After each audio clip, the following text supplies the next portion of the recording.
Today we will discuss on the topic of kinds of friction. Friction के kind on the basis on its nature.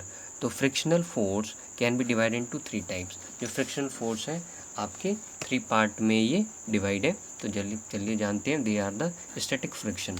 अब static friction क्या होता है? The force of friction, यानी किसी भी चीज़ के ऊपर फोर्स लगाया गया है ना, called into play which does not allow two bodies to slide upon one another. अब ऐसा नहीं है कि एक बॉडी से दूसरे बॉडी के ऊपर क्या होगा, वो स्लाइड करेगा, है ना. उसको हम स्टैटिक फ्रिक्शन बोलते हैं. It is a self adjusting force. इसको हम सेल्फ एडजस्टिंग फोर्स बोलते हैं. जैसे ये देखिए, ये जो ये क्या है, इसको हम स्टैटिक फ्रिक्शन बोलते हैं. Only as a much of its called into play it is necessary to prevent the motion.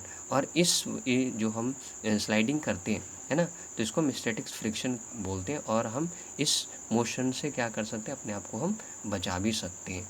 तो इसको हम स्टैटिक फ्रिक्शन कहते हैं.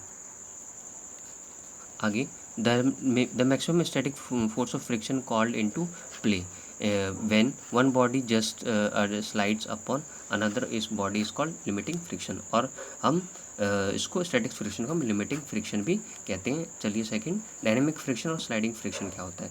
The force of friction acting between the two bodies.